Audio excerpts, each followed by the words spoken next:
Bismillahirrahmanirrahim. Alhamdulillah. Alhamdulillah wassalatu wassalamu ala Rasulillah wa ala alihi wa sahbihi wa man wala wa ba'd. Assalamualaikum warahmatullahi ta'ala wabarakatuh. Mga kapatid, mga magulang sa Islam, ating pasalamatan ng Allah subhanahu wa ta'ala dahil palagi niya tayo binibigyan ng kabutihan. Tayo ay kanyang pinili na kanyang binibigyan, no? Sa kabilang sa kanyang mga alipin na kanyang binibigyan ng kabutihan, lalong-lalo na tayo ay pinabot niya sa buwan ng mapagpala, ang buwan ng Ramadan. At pagsikapan natin mga kapatid na tayo ay kumbaga hindi pagkaitan ni Allah subhanahu wa ta'ala ng kagandahan o kalaki ng biyaya ng buwan na ito. Dahil sinabi ng Propeta Muhammad, "Man harama khairaha faqad haram." Sino man ang hindi niya nakuha yung kagandahan o gantimpala ng buwan na ito, itong buwan ng Ramadan na ito, tunay na siya ang pinagkaitan ng gantimpala. Ibig sabihin, hindi niya nakuha ang kagandahan o kabiyayaan ng buwan ng Ramadan na ito. Kaya mga kapatid, bago natin kuhanin o kukunin ang hadith na ating kukunin sa araw na ito, ay inshallah, ito ay maikling payo lang sa atin na pagsikapan natin mabuti na kumbaga kung kaya natin pigilan ang lahat ng mga masasamang mga bagay, masasamang mga gawain, masasamang mga kumbaga na nakakapagpahina o nakakasira ng ating pag-aayon sa buwan ng Ramadan ay ating gagawin, ating pipigilan sa abot ng ating makakaya. Kaya mga kapatid, itong sa hadith na ating kukunin ngayon, عن أبي هريرة رضي الله عنه قال بينما نحن جلوس عند النبي صلى الله عليه وسلم إذا جاءه رجل فقال يا رسول الله هلكت فقال وما أهلكك أو هلكت فقال وما أهلكك أو ما لك قال وقعت على امرأتي وأنا صائم وفي رواية أصدت أهلي في رمضان. Itong hadith mula kay Abu Hurairah radhiyallahu anhu, nawa ay kalugdan siya ni Allah subhanahu wa ta'ala.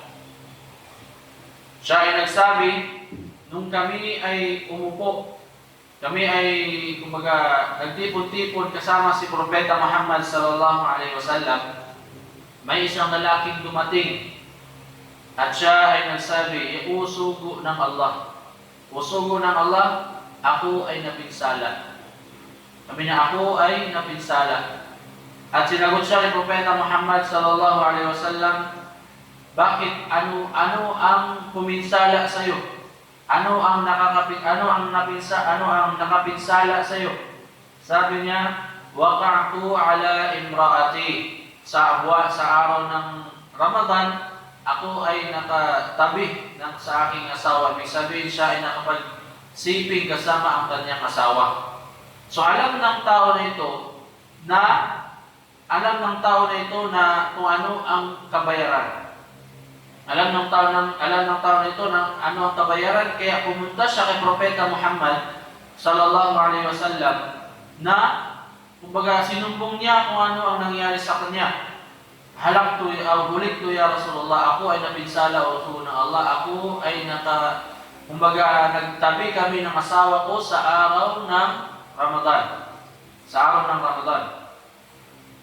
At ayon sa kasunod ng hadith, at hindi natin nalagay diyan ang kasunod ng hadith, sabi ni Propeta Muhammad sallallahu alaihi wasallam, faqala Rasulullah sallallahu alaihi wasallam, "Hal tajidu raqbatan ta'tiquha?"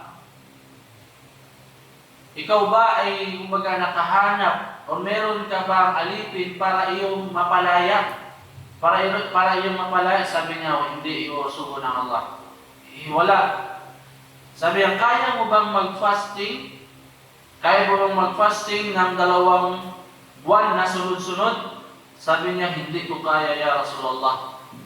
Kumbaga, tunay na hindi niya talaga kaya at hindi siya nagsisinungaling.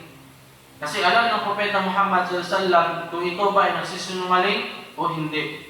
Kasi, kumbaga, darating sa kanya ang wahi, ang sugo ang salita ni Allah Subhanahu wa Ta'ala, kung siya ba ay nagsisinungaling, pero alam ng Propeta Muhammad na hindi siya nagsisinungaling. At sinabi ng Propeta Muhammad SAW, kaya mo bang magpakain ng 60 na miskina? Kumbaga, 60 na katao, sabi na hindi sugo ng Allah. Kumbaga, sa sobrang hina niya, hindi niya kayang kumain, hindi niya kayang mag-fasting, wala siyang mahirap at mahina pa siya, hindi niya kayang magpalaya ng alipin, hindi niya kayang mag-fasting ng sunod-sunod na 2 buwan at hindi na kayang magpakain dahil sa sobrang hirap niya. At sinabi ng Propeta Muhammad SAW sa kanya na ma'adur siya, exempted siya kasi hindi niya kaya. Ang Allah Subhanahu wa Ta'ala ay hindi niya tatanungin yung tao kapag hindi niya ito kaya. Halimbawa, kapag sa tao na katulad nito, hindi niya kaya mag-fasting. Halimbawa, itong buwan ng Ramadan na ito, hindi niya kaya mag-fasting. No? So, hindi siya tatanungin ng Allah, bakit hindi ka nag-fasting? Hindi, kundi alam na ng Allah at merong inilagay ang Allah Subhanahu wa Ta'ala para sa kanya na ito ay kanyang babayaran na dahil sa kanyang hindi niya kayang mag-fasting. Magpakain siya at kung hindi naman niya kayang magpakain, kumbaga hindi niya yun pananagutan. Ganyan kaganda ang reliyong Islam. So, mga kapatid, sa pagpatuloy ng istorya na ito, merong dumating na tamar. May nagbigay na tamar at sinabi ng Propeta Muhammad SAW sa tao na iyon, itong tamar na ito, kunin mo at magsadaka ka gamit itong tamar na ito. Magsadaka ka gamit ng tamar na ito. At sinabi ng lalaki na ito, ya sugo ng Allah, o ya Rasulullah, wala nang mas mahirap pa sa akin sa lugar na ito. Wala nang mas mahirap pa sa akin sa lugar na ito. Kaya, ang sinabi ni Propeta Muhammad SAW, fa'at'im ahlak. Kumbaga, pakainin mo ang pamilya mo sa tamar na yan. Kumbaga, siya pa yung nagkasala dahil sa hindi niya kaya ang mga consequences o ang mga kabayaran, ang kafara, hindi niya kaya. At may dumating na, para gamitin niyang ipasadaka sa mga tao. At dahil siya ang pinakamahirap sa lugar nila, sa Madina, siya ang pinakamahirap, bibinigay ito ni Propeta Muhammad sallallahu alaihi wasallam. Ang makukuha natin dito na kainaman, mga kapatid, ang lesson o ang faida natin makukuha dito, na kahit na ikaw pa ay nagkasala, o di kaya ang mga sugo ni Allah Subhanahu wa Ta'ala, ang mga inubligan ni Allah Subhanahu wa Ta'ala sa iyo, kung hindi mo kaya, hindi ka tatanungin ng Allah. Kumbaga, hindi ka paparusahan ni Allah Subhanahu wa Ta'ala. At kung hindi mo kaya, mayroong ibibigay ang Allah Subhanahu wa Ta'ala sa iyo na mas madali na kaya mo. Halimbawa, kung ikaw ay magsala, hindi mo kayang tumayo, ikaw ay umupo. Kung hindi mo kayang umupo, ikaw ay humiga. Kung hindi mo kaya mag-fasting, ikaw ay magpakain ng fidya. Kung hindi mo kaya, kung hindi mo kaya naman magpakain, ay hindi ka natatanungin dahil sa sitwasyon mo. Dahil sa sitwasyon mo na hindi mo kaya. Ganon ang reliyong Islam. Kung hindi kaya ng isang tao ng alipin ni Allah Subhanahu wa Ta'ala na ipatayo ang sinugo ng Allah Subhanahu wa Ta'ala sa kanya, hindi siya tatanungin ng Allah Subhanahu wa Ta'ala at exempted siya sa mga sugo ni Allah Subhanahu wa Ta'ala. So ito lang ang hadith na ang ating makukuha ngayon, mga kapatid, insyaAllah Subhanahu wa Ta'ala. Nawa ay meron tayong nakuhang aral patungkol sa araw na ito, insyaAllah Subhanahu wa Ta'ala.